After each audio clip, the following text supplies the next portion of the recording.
İyi günler diliyorum. Öncelikle hoş geldiniz. Böyle özel günlerimizde bizi ziyaret edip bizim görüşlerimize de başvurduğunuz için teşekkür ediyoruz. Her yıl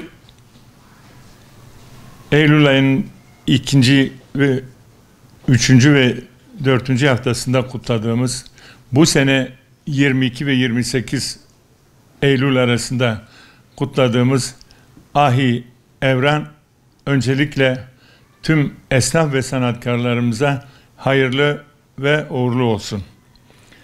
Her esnaf, her sanatkar bir ahidir. Ahi kelime anlamıyla aki, ahi, kardeş demektir. Tüm esnaf sanatkarlar aslında birbirinin kardeşi, birbirinin dostu, birbirinin yakınıdır. Ahlaki, kültürel olarak da birbirinin dostu, arkadaşı ve müşterisinin de dostudur. Müşterisinin hak ve menfaatlerini gözeten, kendi meslektaşının hak ve menfaatlerini gözeten, haram yemeyen, işinde sahtekarlık yapmayan bir kesimdir. 13. yüzyılda Ahi Evran-ı Veli tarafından kurulmuş, Anadolu'da kurulmuş sadece bir esnaf teşkilatı değil, aynı zamanda ahlak, eğitim ve dayanışma sistemi olarak tarihimizde önemli bir yer edinmiştir. Ahi Evran ticaretin yalnızca mal satma değil, insan yetiştirmek ve toplumsal dengeyi korumak olduğuna inanmış. Bu nedenle ailenin temelini dürüstlük, helal kazanç, yardımlaşma ve kardeşlik ilkeleri üzerine inşa etmiştir. Ahilik locaları Osmanlı döneminde üretim ve ticaretin kalbini oluşturan örgütlenmelerdi. Bu localar esnaf ve sanatkarları hem mesleki yönden eğitir hem de ahlaki değerlerle donatırdı. Usta, kalfa ve çırak hiyerarşisi sadece mesleği öğretmek için değil, insanı eğitmek için vardı. Eline, beline, diline sahip ol İlkesi bugün bile geçerliliğini koruyan bir ahlak kuralıdır. Ustalar çıraklara sadece meslek öğretmez.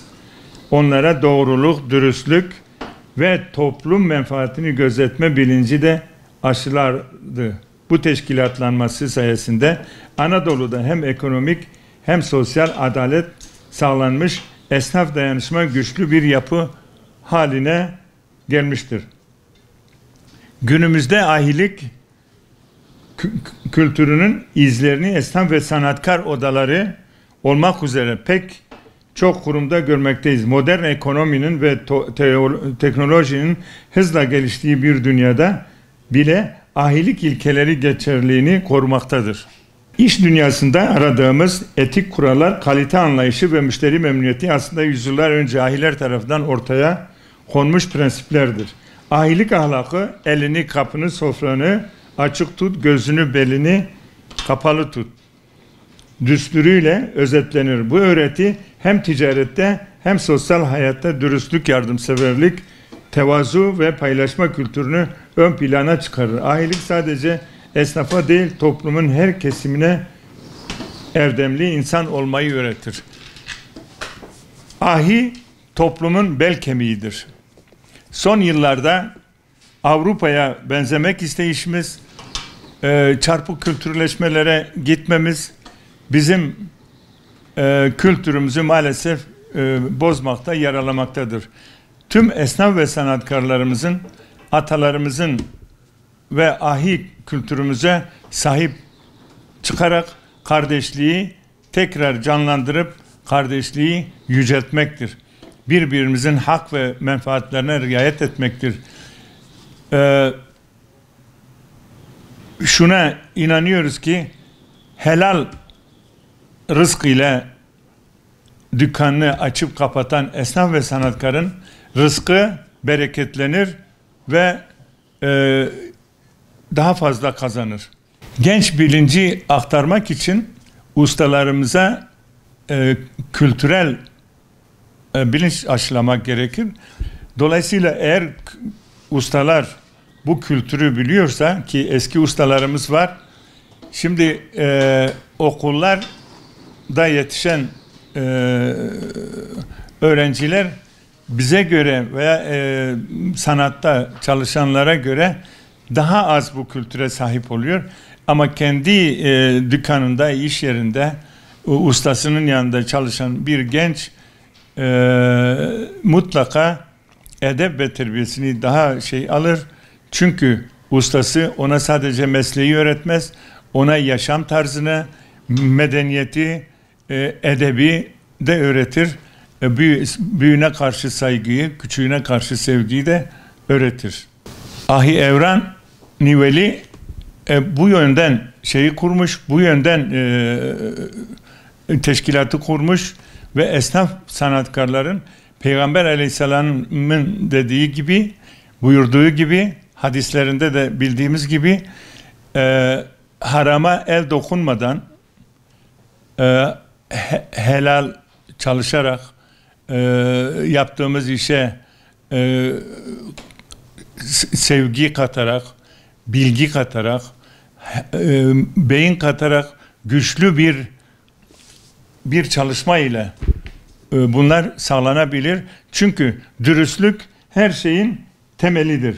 Eğer biz dürüst olursak, eğer işimizde helal dürüstlüğünü sağlarsak, biz Peygamber Aleyhisselam sallallahu aleyhi ve sellemin de buyurduğu şekliyle biz yetişir gençlerimizi topluma ve hayata kazandırırız. Benim öncelikle önerim şudur: esnaf ve sanatkarlarımıza devletimizin de, halkımızın da, iş insanların da sahip çıkması lazım. Gerek sanayi sitelerinde, gerek iş yerlerinde mutlaka ve mutlaka onlara sahip çıkmalıyız. Çünkü sanayi siteleri eski Ahi Evran zamanındaki gibi localar vardı. O localarda herkesin kesimi ayrıydı. Mesela Mardin'de örneği var. Mardin'de Sokul Bakar var. Sokul Hededin var. Sokul Necarin var. Ve geçiyor. Onlarca çarşılarımız var. O zamanki ahi kültürüne göre yapılmış loncalar var. Bu loncalarda esnaflar işlerini icra etmekteydi ve onların yanında çalışan şimdiki okullarımızda mezun olan öğrencilerimiz kendinden ve hesabına dükkan açamıyor. Mutlaka intibak eğitiminden bir ustanın yanında çalışması lazım. Belli bir süre, birkaç yıl çalışması lazım. Ondan sonra etmesi lazım. Şimdi daha önce 4+4+4'te biraz sıkıntımız vardı. Ama ondan sonra hükümetimizin çıkarmış olduğu bir yasayla şunu yaptılar. Ortaokuldan sonra sanata yönelenler sanat okuluna gönderiyorlar. 4 gün, 5 gün okula gidiyorlar. Bir günde sanata gidiyorlar. 5 gün sanata gidiyorlar. Bir günde okula gidiyorlar. Temel eğitimlerini alıyorlar.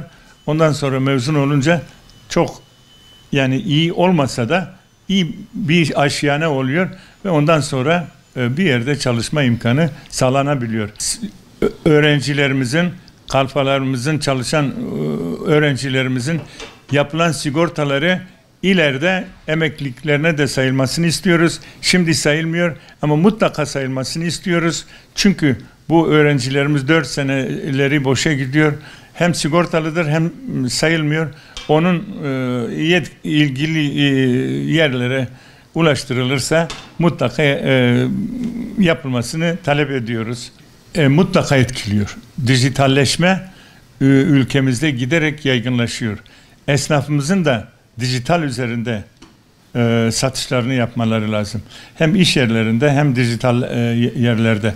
Mesela sanatla uğraşanlar değil, hizmetle uğraşan marketler ve ona benzer AVM'ler, iş yerleri mutlaka dijital hayatta ticaret üzerinde şeylerini yapmaları gerekir. Ticaretlerini yapmaları gerekir. Çünkü dijital hayat çok çabuk, çok süratli bir şekilde gelişiyor. büyüyor ve birçok meslek de ortadan kalkıyor. Aslında birçok meslek de ortadan kalkıyor. Onun için hem gençlerimiz hem esnaf ve sanatkarlarımız, özellikle esnaflarımız dijital hayatı takip edip nasıl bir ticaret yapılacağına dair araştırma yapmaları lazım. Ar-Ge'leri olması lazım. Onun için kendilerine de başarılar diliyorum. Tüm esnaf ve sanatkarlarımıza bol kazançlar, bereketli çalışmalar diliyorum. Teşekkür ediyoruz. Teşekkür ediyoruz.